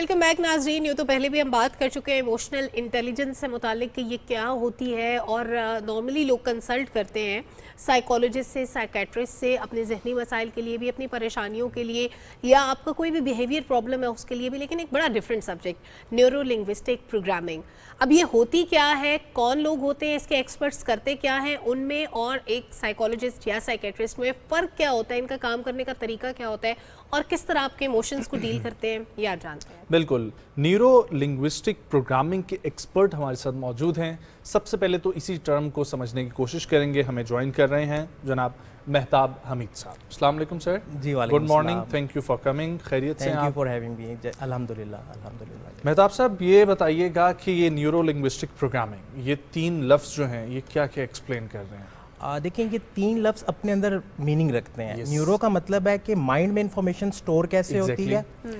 लैंग्वेज, हम अपने इन्वायरमेंट से जो भी डाटा लेते हैं किसी लैंग्वेज मीडियम के ज़रिए लेते हैं। अब लैंग्वेज का इसमें रोल क्या है, एंड प्रोग्रामिंग, वो लैंग्वेज इंटरप्रेट कैसे होगी, उसका मीनिंग माइंड कैसे परसीव करेगा। That is programming. या प्रोग्रामिंग इज लाइक फिल्टर, कि वो उस लैंग्वेज को, इंफॉर्मेशन को फिल्टर करेगा और उस माइंड के मैप के अकॉर्डिंग उसका मीनिंग क्रिएट करेगा। हाउ? लाइक लेट्स सपोज कि एक इवेंट होता है, तो रियलिटी में वो जो इवेंट है लाजमी नहीं है कि वो माइंड में आपके एज इट इज परसीव हो, वो आपके प्रोग्राम पे डिपेंड करता है। जैसे छोटे बच्चे हैं, अगर किसी बच्चे को नो का वर्ड नहीं मिला तो उसका कॉन्फिडेंस बड़ा डिफरेंट होगा, बिकॉज उसकी प्रोग्रामिंग में नो फीड नहीं किया गया। अब एक बच्चा है जिसकी प्रोग्रामिंग में नो फीड कर दिया गया, उसे छोटी छोटी बात पे रोका जाता है, अब उसके प्रोग्राम में फियर का फैक्टर इंजेक्ट कर दिया गया है। अच्छा, एक साइकेट्रिस्ट या साइकोलॉजिस्ट और NLP एक्सपर्ट, इन दोनों में क्या फ़र्क है? देखिए, साइकेट्रिस्ट जो है वो number of series of session करता है किसी भी मेंटल इलनेस को बेहतर करने के लिए, जबकि NLP एक ऐसा टूल है जो पर्सन बाय सेल्फ खुद भी इस्तेमाल कर सकता है। अगर आप इसको अंडरस्टैंड कर लेते हैं, सीख लेते हैं, कुछ ऐसी टेक्निक्स हैं जिनको आप खुद से इस्तेमाल करके अपने मेंटल मैप को एक्सपैंड कर सकते हैं, अपने माइंड फिल्टर को अपडेट कर सकते हैं। और इसकी सर्टिफिकेशंस होती हैं NLP जी, इसकी डिफरेंट सर्टिफिकेशंस होती हैं। बेसिक लेवल है, मास्टर लेवल है, फिर ट्रेनर लेवल है, जिस पे आप लोगों को भी ट्रेन कर सकते हैं। सो इसमें डिफरेंट लेवल्स हैं, और वो सर्टिफिकेशंस करने के बाद प्रैक्टिस इज द की। अगर आप प्रैक्टिस नहीं करते तो आप उस पर एक्सपर्ट नहीं हो। और प्रैक्टिस तो हर चीज़ के लिए वैसे की ही होती है, उसके बगैर तो पॉसिबल नहीं है। ठीक है सर, ये NLP अब प्रैक्टिस में आती किस तरह? देखिए, NLP प्रैक्टिस में आती है कि आप डे टू डे लाइफ में NLP को इस्तेमाल करना शुरू करें। लैंग्वेज की बात है, जैसे मैं लैंग्वेज के लिए बड़ा कॉन्शियस हूँ। मैं जब भी किसी ऑडियंस में जाता हूँ तो 2 क्वेश्चन पूछता हूँ। नंबर 1, व्हाट इज़ लाइफ, ज़िंदगी क्या है। अब ऑडियंस के जवाब मुझे बता देते हैं कि इनका माइंडसेट क्या है। अगर उसमें गिला शिकवा है तो इट मीन कि ये लोग रिस्पॉन्सिबिलिटी नहीं लेते, ये ब्लेम करते हैं। फिर मैं पूछता हूँ डिफाइन पीपल, लोगों को डिफाइन करें। अब कुछ लोग कहते हैं जी लोग तो होते ही बुरे हैं, नेगेटिव होते हैं। इट मीन कि उनका अपना मेंटल मैप यहाँ पे उनका अपना मेंटल मैप यहाँ पे शो हो रहा है कि वो अपने माइंड की प्रोग्रामिंग उन्होंने किस तरह की हुई है। इसमें आपके पास्ट एक्सपीरियंस बहुत ज्यादा मैटर करता है। इमोशनल इंटेलिजेंस का NLP के साथ क्या ताल्लुक है? देखिए, इमोशनल इंटेलिजेंस में हम बेसिकली इमोशंस के अवेयरनेस लेवल पे जाते हैं। फिर इमोशंस को चेंज कैसे करना है, उसके लिए यू नीड टूल। एक है इंफॉर्मेशन, एक है टूल। अब tool, NLP as a tool उसमें इस्तेमाल होती है। फॉर एग्जांपल, हम रीफ्रेमिंग की बात करते हैं। रीफ्रेमिंग NLP की एक टेक्निक है। अब एक पर्सन हर मैटर में नेगेटिव हो जाता है, उसका नेगेटिव इमोशन ट्रिगर हो जाता है। अब उसका माइंड उसको नेगेटिविटी की तरफ ड्राइव करता है। अब रीफ्रेमिंग उसके मेंटल फोकस को चेंज करने की एबिलिटी रखता है। सही। और रीफ्रेमिंग उसको एक डिफरेंट पर्सपेक्टिव से देखने के लिए परसू करता है, जिसकी वजह से माइट बी वो उस स्टेट से निकला है। बिकॉज आपको पता है नेगेटिविटी, एग्रेशन एक खास स्टेट है जिसमें हम अपना नुकसान करते हैं। एक NLP एक्सपर्ट को प्रॉब्लम को एड्रेस करने के लिए एक स्पेसिफिक एज ग्रुप का बंदा चाहिए, या वो कोई भी इंसान हो सकता है? वो कोई भी हो सकता है। अच्छा, जितनी एज ज़्यादा होगी वहाँ पे प्रोग्रामिंग उतनी कंक्रीट हो चुकी होगी। जैसे जितना दरख्त बड़ा होगा उसकी जड़ें उतनी गहरी होंगी, तो वहाँ पे आप फिर उस प्रोग्राम को चेंज करने के लिए आपको एफर्ट ज़्यादा चाहिए, और आपको डिफरेंट टेक्निक्स। सर, ये NLPs जो हैं, ये हमारे इमोशनल मसाइलों का जो है वो हल निकाल सकते हैं मसलों का। अब उसको प्रैक्टिस में जब लेकर आएंगे तो same like it's a therapy session type thing. Therapy में देखिए, आप एक थेरेपी माइंडसेट के साथ बैठते हैं, ठीक है, जबकि एनएलपी में आप उस माइंडसेट से नहीं बैठते। ये गपशप सेशन यस, आप एक जनरल कन्वर्सेशन में इनडायरेक्ट। सर जनरल कन्वर्सेशन में किस तरीके से आप देखें, आपका ये आप बोल रहे हैं कि इसको प्रैक्टिस करने की ये चीज़ है। आप जब प्रैक्टिस करने में आएंगे तो इसको आप प्रोफेशनली भी अप्लाई करेंगे। जब प्रोफेशनली आप इसको लेकर आएंगे तो उसके बाद आपके पास आएंगे क्लाइंट्स, ठीक है। वो क्लाइंट्स आपके पास इसीलिए आएंगे कि उनके मसलों का हल जो है, वो जो परेशान है, वो जो चीज़ों को परसीव करते हैं, उनके देखने का नज़रिया, एक्चुअल में आप लोग क्या कर रहे हैं, देखने का नज़रिया चेंज कर रहे हैं, जो मुझे समझ आई है। एग्जैक्टली। तो सर वो देखने का नज़रिया चेंज करने के लिए कोई आपके पास आता है, वो आपको अपनी हिस्ट्री बताएगा। सो उस हिस्ट्री को मद्देनजर रखते हुए आप उसकी आगे फ्यूचर की प्लानिंग्स के लिए उसको स्टेप्स फॉलो करेंगे। इसी तरह सर बिल्कुल ऐसे ही है। अच्छा, इसमें एक चीज़ ऐड कर दूं कि हम हिस्ट्री पे इतना फोकस नहीं करते, हमारा आइडियाज पे आप फोकस। नो, हम कुछ क्वेश्चंस पूछते हैं जिससे हम ट्रेस कर लेते हैं, बिकॉज हिस्ट्री, अगर उसकी हिस्ट्री पे हम चलेंगे तो वो तो हो सकता है कि एक नैरो से कैनवस से परसीव कर रहा हो चीज़ों को, तो वो फिर हमें भी हिस्ट्री नैरो कैनवस में पता चलेगी। एक बंदा कहता है मेरे साथ तो हर दफ़ा बुरा होता है, अब वो बुरे के माइंड सेट से, बुरे के फ्रेम के साथ हमारे पास आया है। अब हमने उससे क्वेश्चन पूछना है कि बुरे की डेफिनेशन आपके माइंड में क्या है, आप बुरे के वर्ड को कैसे परसीव कर रहे हैं। ठीक है, हम क्यों ना एक लाइव जो है वो कर लें, अगर श्योर सलमा के साथ, क्योंकि मैंने तो ऑब्वियसली मैंने तो पूछा है, ठीक है, मैंने तो पूछा इसलिए आउट ऑफ नोवेयर इनके दिमाग में नहीं था कुछ। मुझे जिंदगी बहुत खूबसूरत लगती है। उन्होंने सवाल भी पूछा ही नहीं है, उन्होंने भी सवाल पूछा नहीं, मैं प्रॉब्लम बता रही हूँ। यू कैन एक्सपीरियंस, आप अपना कोई भी आप अपनी जिंदगी की चैलेंजिंग सिचुएशन एक्सपीरियंस कर सकती हैं। हम इस पे कन्वर्सेशन करेंगे, आपको आइडिया हो जाएगा कि फिर एनएलपी के टूल्स कैसे काम करते हैं। लाइक सिचुएशन ये कि मुझे गुस्सा बहुत आता है, मैं गुस्से में खामोश हो जाती हूँ, मैं बोलती नहीं हूँ। तो मुझे लगता है कि ये प्रॉब्लमेटिक बात है कि गुस्से में खामोश नहीं होना चाहिए, आपको अपने इमोशंस को बाहर निकालना चाहिए। अच्छा, 3second.org के नाम से एक ऑर्गेनाइजेशन है दुनिया पे जो इमोशंस पे काम करती है, और उनकी फिलॉसफी ये है, वो कहते हैं कि 3 सेकंड के पॉज से आपका रेप्टिलियन ब्रेन जो है वो शट डाउन हो जाता है। अब रेप्टिलियन ब्रेन वो हमारा ब्रेन है जो सर्वाइवल का है, जिसमें 2 स्टेट्स हैं, या तो फाइट या फ्लाइट। हम फाइट वहाँ करते हैं जहाँ हम स्ट्रांग हैं, फ्लाइट वहाँ करते हैं जहाँ हम वीक हैं। अब गुस्से में हम इसी 2 स्टेट्स में होते हैं।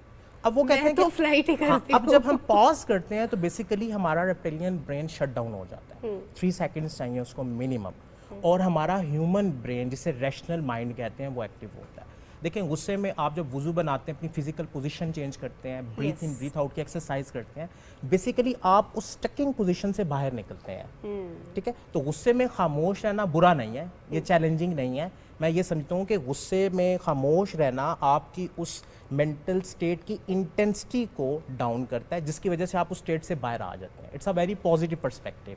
तो ये तो आपके लिए बड़ा पॉजिटिव है already. Yes, it's a positive thing. मुझे भी ये लगता है कि गुस्से में खामोशी इख्तियार करना, खामोशी और उस जगह से ही साइड पे हो जाना, ये बहुत अक्लमंदों की निशानी है। मैं अक्लमंद हूं। देखिए, मैं एक एग्जांपल देता हूँ सेशंस में कि जब रमज़ान का होली मंथ आता है, हमारा इन्वायरमेंट चेंज होता है, हमें पॉजिटिव डाटा मिलता है और हम बड़े पॉजिटिव हो जाते हैं, बिकॉज इन्वायरमेंट हमारे बिहेवियर को डायरेक्टली अफेक्ट करता है। जब हम उम्रे के लिए या हज की सादत के लिए जाते हैं तो हम उस शख्स को भी माफ़ कर देते हैं जिसके लिए हमने सोचा था हम इसकी नस्लों को भी माफ़ नहीं करेंगे। रीज़न, वहाँ का पॉजिटिव ओरा, पॉजिटिव इन्वायरमेंट हमारे बिहेवियर को डायरेक्टली चेंज करता है। सर, अब मुद्दा ये है कि जिस तरीके से साइकोलॉजिस्ट, साइकेट्रिस्ट के पास हम लोग जाते हैं अपने मसलों का हल निकालने के लिए, उसमें हमारा वो माइंड चेंज करने की कोशिश करते हैं।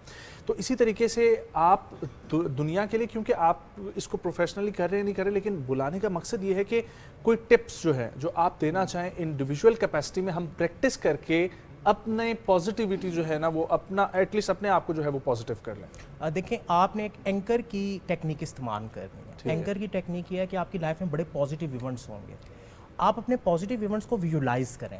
एक पॉजिटिव इवेंट ले लें जिसको आप हायर रेट करते हैं, प्रायोरिटाइज करते हैं। अब आप जब भी नेगेटिव हो रहे हैं या सैड हो रहे हैं, आप आंखें बंद करें और जस्ट उस इवेंट को अपने माइंड की स्क्रीन पे रिपीट करें। मैं आपको गारंटी से कह सकता हूँ विद इन फ्यू मिनट्स। अगर कोई मसला परेशानी है आपको कि आपके कोई काम जो है वो हल नहीं हो रहा, लेट्स से, और आपकी उसकी वजह से जो है ना बस आप अपने आप को ये समझ रहे हैं कि यार ये आखिरी दरवाज़ा था, ये बंद हो गया, अब मायूसी में करना क्या है? आपने मसले के वर्ड को पहले रिप्लेस करना है, बिकॉज मसले का वर्ड आपको सेल्फ हिप्नोटाइज करता है। ठीक है, आपके माइंड को ब्लॉक कर देते हैं, आपके माइंड में रोशनी नहीं आती, आपको हल नहीं आएगा। बिकॉज जब आप सेल्फ हिप्नोटाइजेशन को ब्रेक करते हैं, फिर आपके सामने दुनिया में पॉसिबिलिटीज नजर और मसले का रिप्लेसमेंट, चैलेंज, चैलेंज का वर्ड आप अपने माइंड में, अपनी वोकैबुलरी पे काम करें माइंड की। Vocabulary is very important. अच्छा, आप वैसे ट्रेनर भी हैं सर, बहुत सारे जगहों पे लोग आपको एक जैसा प्रॉब्लम लेके आपके सामने आते होंगे कि इस प्रॉब्लम का क्या करें, एक कॉमन चीज़ क्या होती है हमारी सोसाइटी में? अमूमन लोग प्रॉब्लम लेके आते हैं कि इन्फॉर्मेशन हम ले लेते हैं, हम उसको एग्जीक्यूट नहीं कर पाते, एग्जीक्यूशन में प्रॉब्लम आती है। तो मैं कहता हूँ कि आप सिंपल से स्टेप से स्टार्ट करें, बिकॉज हमारे माइंड पैटर्न प्रोग्रामिंग इतनी स्ट्रांग होती है कि हम बड़े स्टेप एकदम नहीं ले सकते। Start with small step. Let's suppose कि आपने एक्सरसाइज करनी है। अब मेरा रिचुअल है कि मैं डेली का एक पुश लाजमी लगाऊंगा, दिस इज़ माई स्टैंडर्ड, कि मैंने उठना है, एक पुशअप लाजमी लगाना है, बिकॉज मुझे पता है कि मैं एक पुशअप के लिए जाऊंगा तो मैं 5, 6, 10 तो लगा लूँगा। अब मैं जिम नहीं जाता, एक अगर मेरे पास टाइम नहीं है, बट मेरा एक रिचुअल है कि मैंने डेली का पुशअप लगाना है। दूसरा कि मैंने डेली की मेडिटेशन करनी है, चाहे वो 3 मिनट की क्यों ना हो, चाहे वो 1 मिनट की क्यों ना हो। मैंने अपनी लाइफ को रिफ्लेक्ट करना है कि आज के दिन में कौन सी चैलेंजिंग सिचुएशंस थी, कहाँ पे मैं एंगर स्टेट में स्टक हुआ, बिकॉज मैं भी सम टाइम किसी एंगर स्टेट में स्टक हो जाता हूँ। अब मैंने अपना इन्वायरमेंट इस तरह डिज़ाइन किया कि मेरे घर वाले एक ही क्वेश्चन पूछते हैं, मेहताब साहब आप रिएक्शन कर रहे हैं, response, because response human brain की एबिलिटी है, रिएक्शन रेप्टेलियन की है। तो मेरे चेहरे पे स्माइल आती है, मैं कहता हूँ नहीं मैं तो रिस्पॉन्स कर रहा हूँ, वो एंगर स्टेट एकदम से ब्रेक। ठीक है, इस पे ये चीज़ मिली कि वोकैबुलरी पे काम करें, जो चीज़ें आपको जो जिस तरीके से मसले का लफ्ज़ था, इस तरीके से और जो लफ्ज़ तंग करते हैं उनको चेंज करते हैं, जैसे फेलियर, जैसे failure. Thank you so much Mehtab साहब फॉर कमिंग, बहुत अच्छा लगा आपसे गुफ्तगू करके, और ये चीज़ें जो है वो बढ़नी चाहिए, बहुत अच्छा लगा, इंटरेस्टिंग टॉपिक था। एक ब्रेक शामिल करेंगे, वापस आएंगे, कंटिन्यू करेंगे प्रोग्राम को, हमारे साथ रहें।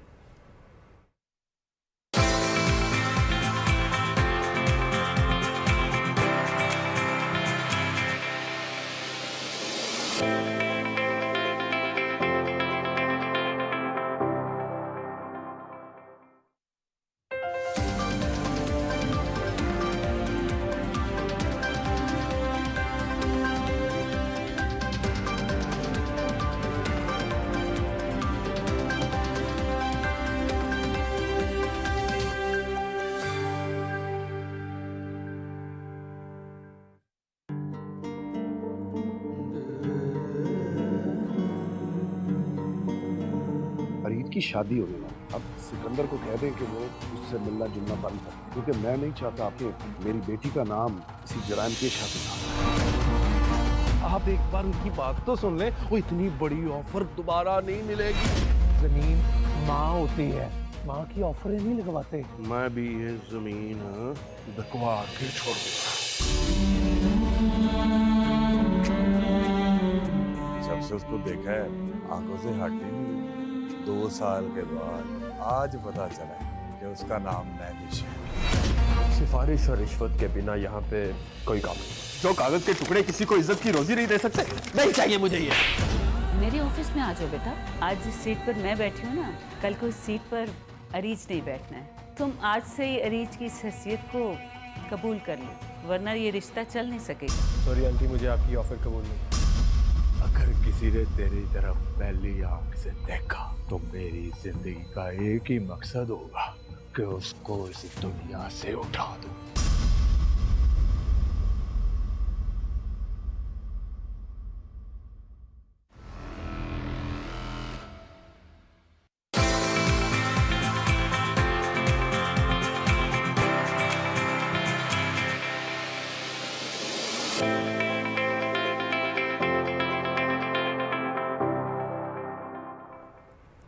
वेलकम बैक नाज़रीन। सोशल मीडिया का इस्तेमाल हमारी ज़िंदगियों में बहुत हद तक अहम हो चुका है। इस पे हम रोज़ बात करते हैं कि सोशल मीडिया का इस्तेमाल ज़रूर करें, लेकिन गुस्ताखाना मवाद की तशहीर को रोकना भी आपकी पहली जिम्मेदारी है। बहैसियत मुसलमान आप पे फ़र्ज़ है कि आप कोई ऐसा मवाद देखें जो आपके रिलीजन के लिए, मुक़द्दस हस्तियों के लिए, जिसमें गलत बात की गई हो, जिसमें चीज़ों को मैनिपुलेट किया गया हो, प्रोपेगेंडा किया जा रहा हो, आपने उस मवाद को हटाना भी है, उसको रिपोर्ट भी करना है, उसके लिए मुतल्लिका इदारों को भी आगाह करना है और ऐसी वेबसाइट्स को भी बंद करना है, और ऐसी वेबसाइट्स या ऐसे कंटेंट को आपने फैलने से भी रोकना है, दूसरों के साथ शेयर भी नहीं करना। ये सबसे इंपॉर्टेंट चीज़ है।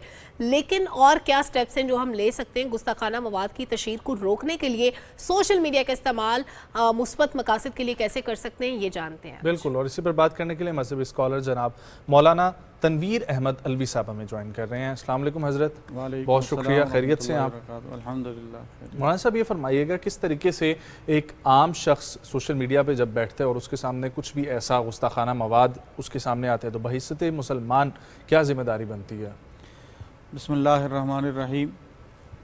आजकल जो सोशल मीडिया का गलत इस्तेमाल शुरू है, मैं समझता हूँ उसकी बड़ी वजह है कि अदम तरबियत। हमारे यहाँ तरबियत नहीं है कि जो नई साइंसी ईजादात, नई चीज़ें हमारे सामने आ रही हैं, हम उनको अल्लाह की नेमत समझते हुए उनका सही इस्तेमाल करें।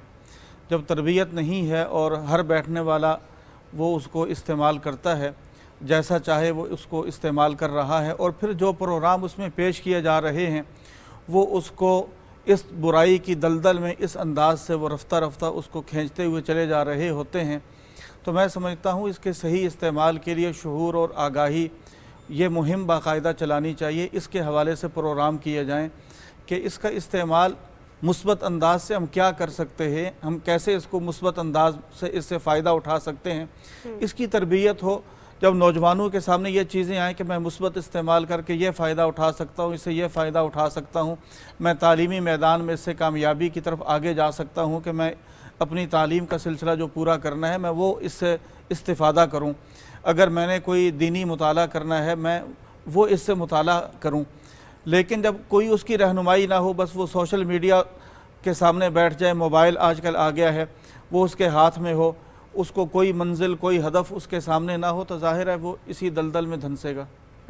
ठीक है, और ठीक है, इस दलदल से निकलने के लिए एफर्ट्स करनी चाहिए। मौलाना साहब, सोशल मीडिया पे हमें बहुत सारी गलत चीज़ें नज़र आती हैं जिसमें मुल्क से बाहर बैठे लोग जो हमारे दीन को समझते नहीं वो भी इन्वॉल्व होते हैं, और कुछ काली भेड़ें हमारे अंदर भी मौजूद होती हैं जिस तरह का कंटेंट अपलोड कर रही होती हैं जिसमें गलत बात की गई होती है, अहादीस के गलत हवाले दिए गए होते हैं, उनको अपनी मर्ज़ी के तर्जुमे शेयर कर दिए जाते हैं। ऐसी चीज़ें देखने के बाद हमारा रवैया क्या होना चाहिए, हम उस कंटेंट को क्या करें?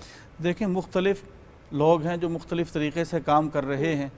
कुछ लोगों की कोशिशों का महवर ये है कि मुसलमानों को दीन से बरगश्ता किया जाए, उनको दीनी अहकाम व नज़रियात उस हवाले से शुकूक व शुबहात में मुब्तला किया जाए, वो इस तरह की चीज़ें पेश कर रहे हैं। एक तो हमारे जो अहले इल्म उलमा हैं उनका काम ये है कि जो मुहक्किकीन जो उलमा हैं और दीनी हवाले से उनकी अच्छी अपनी वाकफ़ियत है, उनका नॉलेज अच्छा है, वो बैठें, वो काम करें, वो सही दीनी मालूमात की फ़राहमी का ज़रिया बने। जब अहले इल्म वो ना आएंगे, आम लोग यहाँ बैठेंगे, तो ज़ाहिर है कि वो हर तरह की चीज़ें पेश करेंगे। कुछ लोग इसमें वो हैं कि जो नावाकफ़ियत की बिना पर, अपनी जहालत की बिना पर गलत बात कर रहे होते हैं, और कुछ वो हैं कि जो जानबूझकर लोगों में शुकूक व शुबहात, लोगों में दीन से उनको दूर करने के लिए इल्हाद, बेराह रवी, और मैं बल्कि इससे आगे कहूँगा इर्तिदाद की तरफ उनको ले जाने के लिए वो प्रोग्राम पेश कर रहे होते हैं।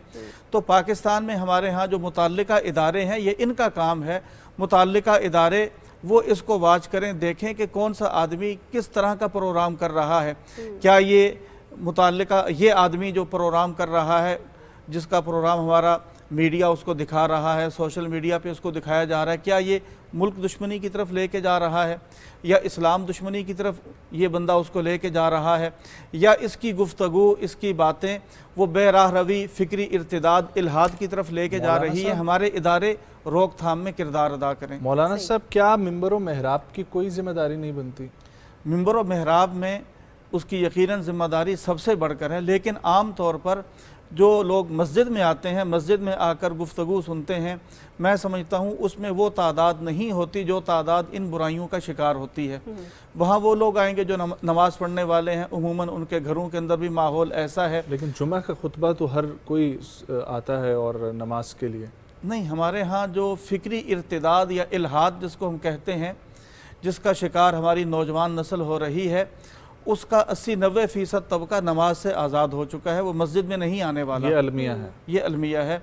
बल्कि अभी 2 दिन पहले इस्लामी नज़रियाती कौंसल में वहाँ इजलास था, मैं भी गुफ्तगू में शरीक था, तो वहाँ एक साहब रिपोर्ट और जायज़ा पेश कर रहे थे कि पाकिस्तान में इस वक्त ये जो ब्लास्फेमी, इसमें 4 लाख के करीब अफराद इसमें इसका शिकार हैं।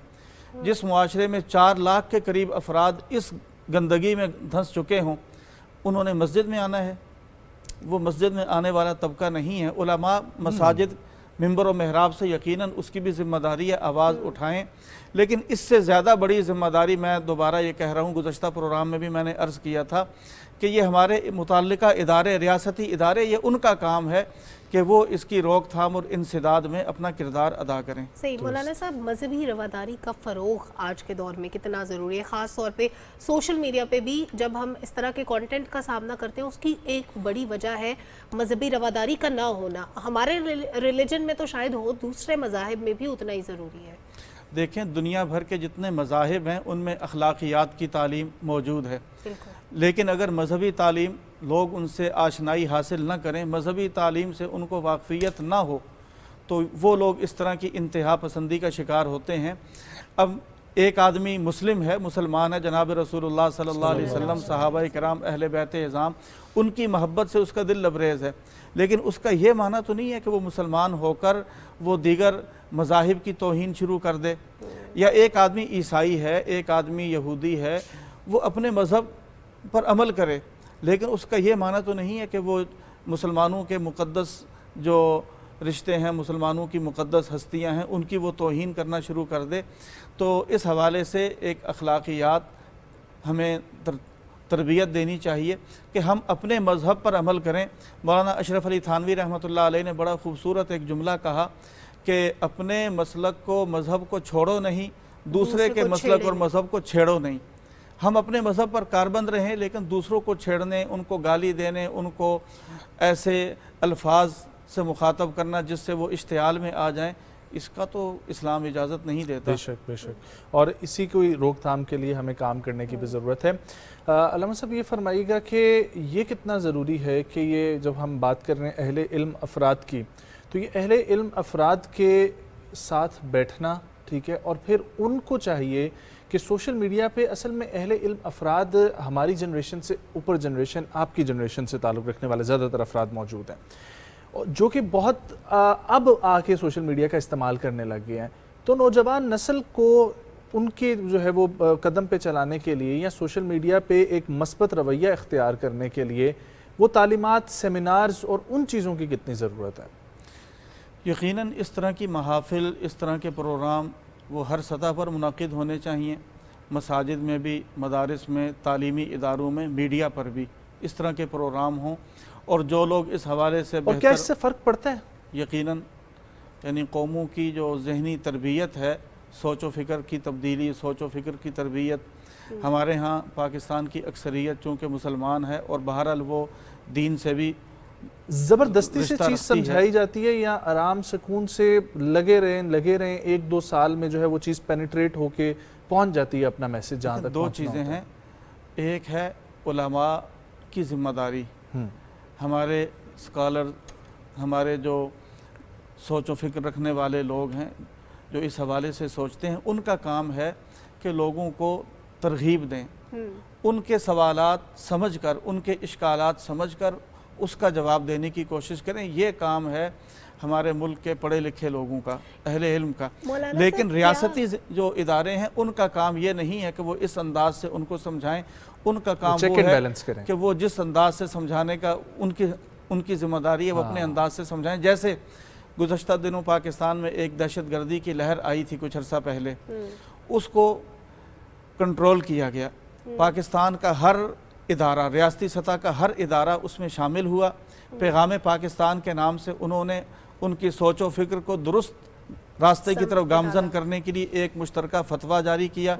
उस पैगाम पाकिस्तान के उस मुसवदे में मेरे दस्तखत भी मौजूद है, दीगर मुल्क भर के उलमा के। वो इस अंदाज से काम किया गया कि तमाम हमारे इदारे वो उसमें शामिल हुए।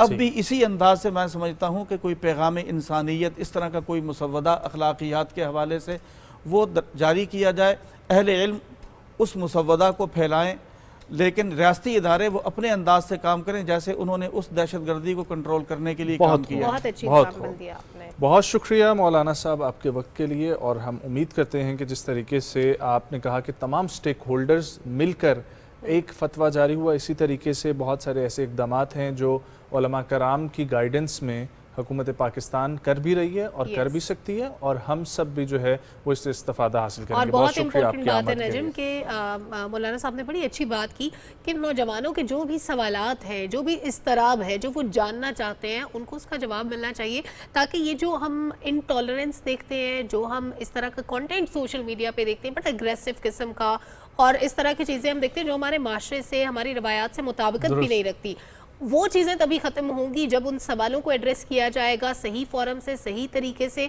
और मामलात को दुरुस्त सम पे डालने के लिए मज़ीद एफर्ट्स पुट की जाएंगी। और उसकी जाने पहला कदम, जिसका मौलाना साहब ने जिक्र भी किया, बड़ी अहम बात थी कि एक मुश्तरका फतवा जारी हुआ जिसमें तमाम उलमा के दस्तखत थे और पैगाम पाकिस्तान के नाम से एक मैसेज दिया गया कि ये रियासत है, ये हमारा मज़हब कहता है और हमने इस डायरेक्शन में चलना है। This is very very important.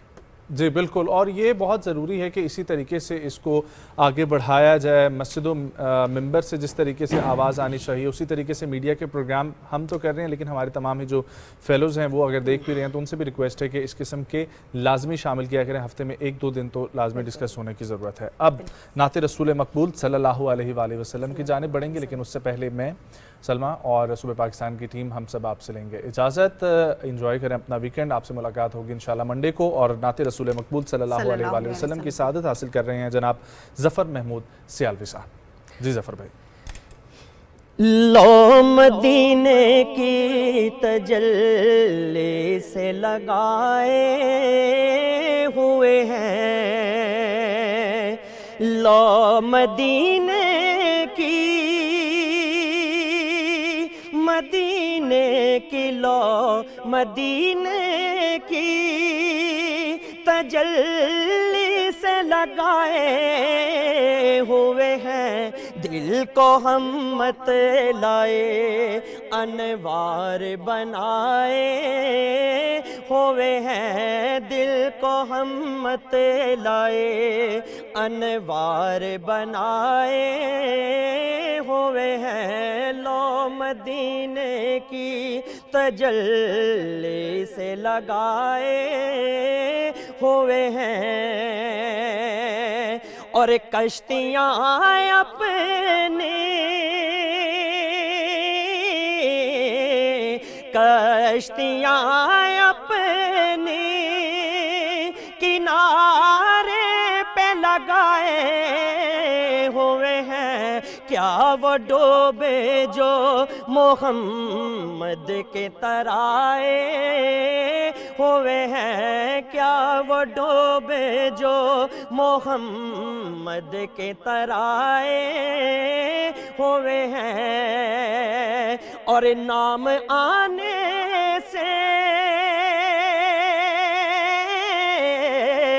नाम आने से अबू बकर उमर का लब पर तो बिगड़ता है, वो पहलू में सुलाए हुए हैं, तो बिगड़ता है वो पहलू में सुलाए हुए हैं, लो मदीने की तजल्ली से लगाए हुए हैं।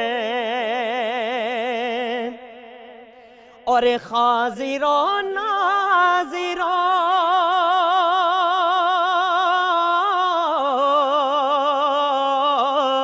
खाजिरो नाजिरो, नूरो बशरो गैब को छोड़ शुक्र कर वो तेरे, शुक्र कर वो तेरे ऐबों को छुपाए हुए हैं, शुक्र कर वो तेरे ऐबों को छुपाए हुए हैं, लो मदीने की तजल्ली से लगाए हुए हैं। और शर्म इसियां से नहीं सामने जाया जाता, ये भी क्या कम है तेरे शहर में आए हुए हैं, ये भी क्या कम है, तेरे शहर में आए हुए हैं। और क्यों ना पलना तेरे आमाल का बारी हो नसीर, क्यों ना पलना तेरे आमाल का बारी हो नसीर।